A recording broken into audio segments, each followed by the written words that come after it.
Welcome to Sravani's media. AP రాజకీయాల్లో కుల ప్రభావం అధికంగా ఉంటుంది. కులాల వారీగా ఓట్లు చీలిపోతాయి కూడా. అలా వైఎస్ఆర్ కాంగ్రెస్ పార్టీకి రెడ్డి సామాజిక వర్గం అండ ఉంటుంది. మరోవైపు దళిత క్రైస్తవ ఓటర్లు కూడా అటువైపే మొగ్గు చూపుతారు. మొన్నటి ఎన్నికల్లో వైఎస్ఆర్ కాంగ్రెస్ పార్టీ దారుణ పరాజయం పాలైంది. కానీ దళిత క్రైస్తవులు మాత్రం ఆ పార్టీని ఆదరించారు. అందుకే ఆ పార్టీకి 39% ఓట్లు వచ్చాయి.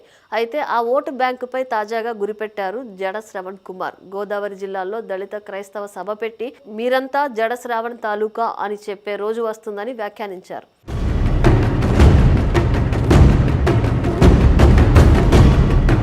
పవన్ కళ్యాణ్ మాదిరిగా ఈ రాష్ట్రానికి డిప్యూటీ సీఎం అవుతానని కూడా తేల్చి చెప్పారు. పనిలో పనిగా వైఎస్ఆర్ కాంగ్రెస్ పార్టీపై కూడా సున్నిత విమర్శలు చేశారు. దీంతో ఆ పార్టీలో అంతర్మదనం ప్రారంభమయ్యింది. కూటమి ప్రభుత్వంపై బురద జల్లేందుకు జడ శ్రావణ్ కుమార్ సేవలు వాడుకోవాలని చూసింది వైఎస్ఆర్ కాంగ్రెస్ పార్టీ.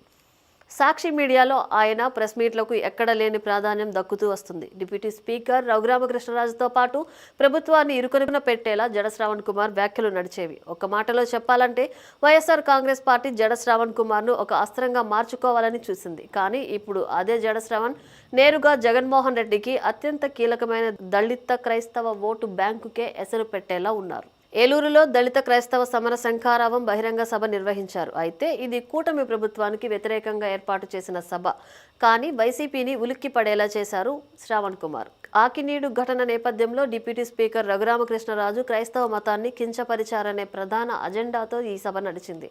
రఘురామకృష్ణరాజును తీవ్రస్థాయిలో టార్గెట్ చేసిన జడ శ్రావణ్ కుమార్ ఈ సభ ద్వారా దళిత క్రైస్తవులను ఒక తాటిపైకి తెచ్చే ప్రయత్నం చేశారు.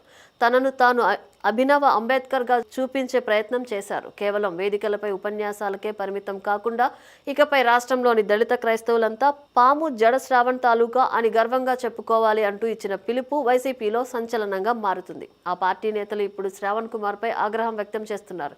తమ పార్టీ ఓటు బ్యాంకుపైనే గురిపెడతారా అని ప్రశ్నిస్తున్నారు. తాము మీడియా మైలేజ్ ఇస్తూ ప్రత్యక్షంగా పాలు పోసి పెంచిన జడ శ్రావణ్ ఇప్పుడు సొంత సామాజిక వర్గాలను చీల్చే ప్రయత్నం చేస్తుండడంపై వైసీపీ నేతలు తలలు పట్టుకుంటున్నారు. జడ శ్రావణ్ కుమార్ నేరుగా ఈసారి తాను ఉప ముఖ్యమంత్రిని అవుతానని చెబుతున్నారు. అయితే అది ఎలా సాధ్యమో తెలియడం లేదు. కానీ అనవసరంగా జడ శ్రావణ్ కుమార్ను హైలైట్ చేశామని వైసీపీ నేతలు బాధపడుతున్నారు. ఇప్పుడు ఈ అంశంతో కూటమికి ప్రయోజనం చేకూర్చేలా ఉంది పరిస్థితి.